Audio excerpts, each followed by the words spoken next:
so much of confusion between the Indians. Indians are Indians. No zebra crossing, nothing. We are just crossing.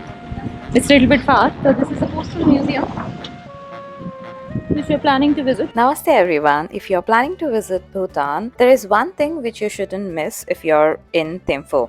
This is the postal museum. We can post, it seems. Post it from Spiti Valley. Let me post one from here. From my childhood, I have seen on special occasion the government releasing some stamps on some special person, right? So here there is an opportunity for me to print my own stamp and post it as well. Let's explore how to do that.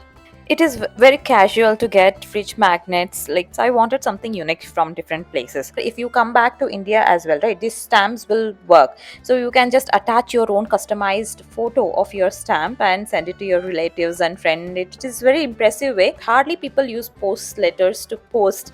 So it's very special nowadays to have a handwritten postcard with your customized post as a memory. This is one of the things which I will suggest you to get it from Bhutan. I have a pendant of this.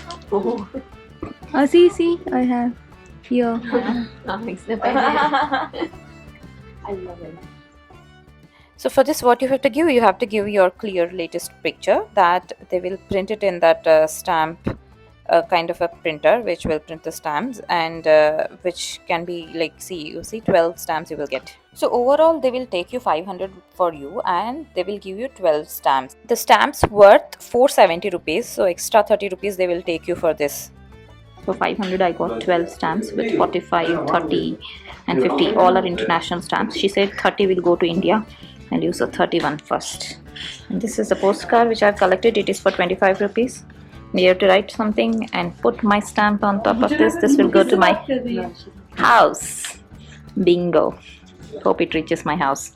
Not just buying the stamps will reach your letter, right? You need a letter as well. So they have a postcards with the beautiful pictures from Bhutan. You can write your letter and post it from there. Finally sending this letter. If this doesn't reach, remember that I have written this letter. Spiti, 4 letters I have sent. Few reached, few didn't reach. So that is why I am recording this. So this is the one. This, I am posting it to India from Bhutan. And the next thing which I will suggest you to buy is the cloths from Bhutan. They are very unique and they are so colorful. I was very impressed by that, but I couldn't wear their customized clothes, but I cannot wear it anywhere, right? So I wanted to buy the cloth from there and get it stitched and wear it in Bhutan. That was my plan. But let's see if this gets executed or not. 1,800. So looking at the cost, I got a shock over here. These people wear them every day to every office. It's like it's kind of their official dress. So how can this be so costly? So I just entered one of the showroom over there and I was like thinking what to do and all. So that time I found this lady. Why they say that Bhutanese are very kind and happiest people. They are so open to helping each other. And I just met this girl from the market. I saw she was wearing. I just asked her randomly, where can I get the cloth for this? And she was so humble enough to come with me to get me the cloth. So there are different kinds of shops like branded one and non-branded one. So the silk related cloths of course cost the most. I am very poor in cloth material. It might be not cotton, it is kind of chiffon, but you don't need to iron it very often. It just stays the way it is. That is the beauty of this cloth. Here I got the exact same one, but she said it is 500 rupees per piece. But whatever she was wearing, right, she was saying she got it for 150. And we were just roaming and finding here and there. We found somewhere where I could get 2 cloths for 500 rupees. I think that is a reasonable price over there. So not only getting the cloth, I just wanted to wear it over there. 3 days we stayed in Thimphu. One day night I bought this cloth. Next day I wanted it to be stitched, and the other next day I wanted to wear it in Paro. We were searching the tailor, and since I was new to that country, she even helped me to find a tailor. Everybody was very busy and they had no idea how to stitch a shrug out of that. It is a tago, right? They know how to stitch a tago, but getting it stitched in the form of a shrug was very difficult task. And this is a big room where they stitch everything. She was also coming there for the first time. She stayed with me for almost like half an hour and helped me to get it, but it didn't work out in Thimphu. They said they couldn't do it.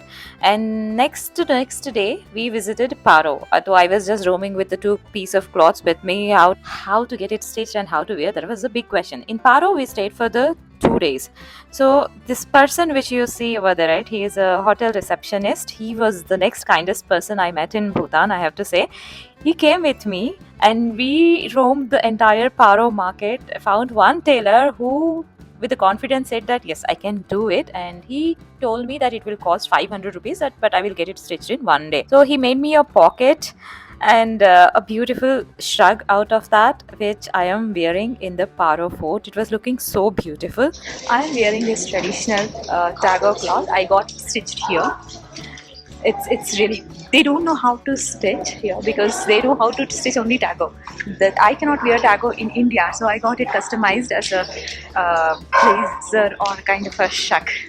It looks so colorful on me. Oh my god! This is how my dream of wearing traditional Bhutanese dress and roaming in that fort came to life.